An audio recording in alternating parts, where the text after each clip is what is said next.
The big question is why. Now, I think the fact that so many people are asking is proof of the problem that confronts us. Why even ask why? Why wouldn't conversation be natural? The answer is simple here.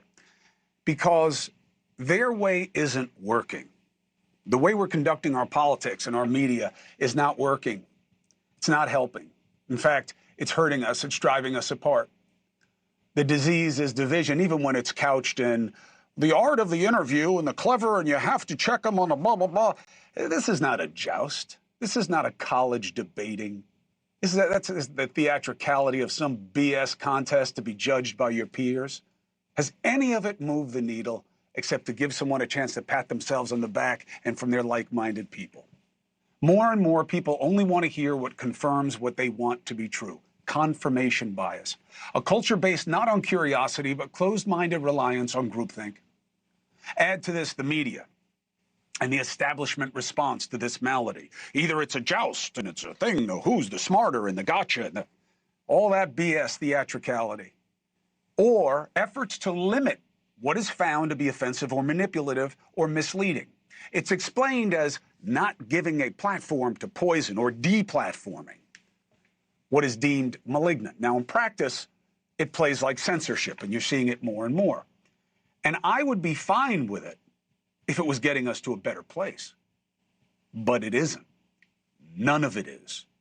All of it is adding to the division and allowing the power players in the establishment to use it to advantage. The only beneficiaries of this battle to the bottom are the same people who feed it most, the parties and their proxies among the pundits and press. Why is there no consensus, at least on common concerns? There always was. Because the dialogue is only about the other side, not with them, about why the other side is worse. So that makes the main desire in that tribe to oppose the other tribe.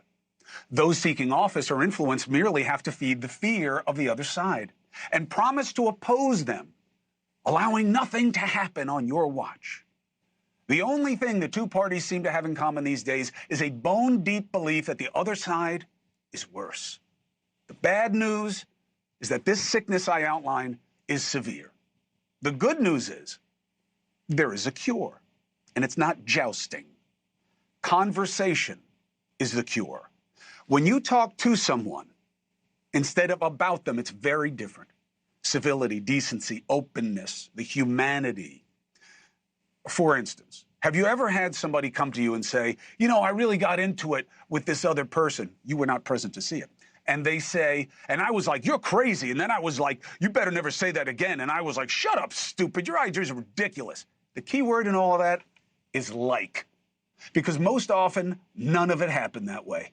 Because when you're talking about somebody, it's much easier to be harsh, to condemn, than it is in person. And that's good.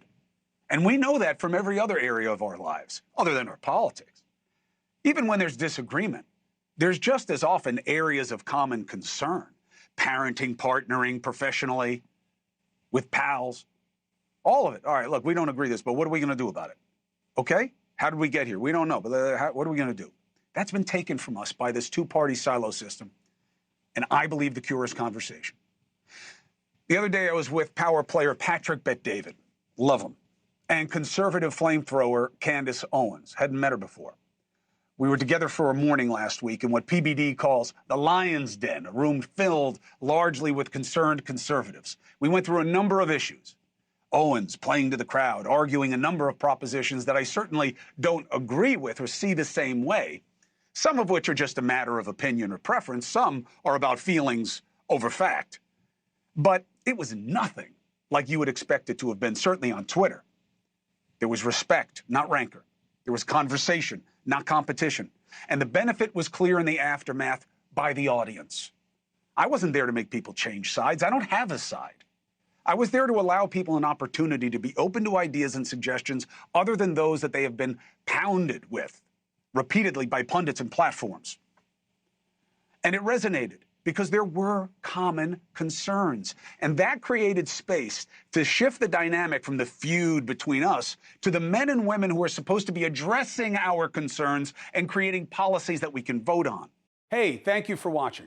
Please go to newsnationnow.com, newsnationnow.com, and you can find NewsNation on your television provider. And don't forget to click the red subscribe button down below. Then you will get more of NewsNation's fact-driven coverage.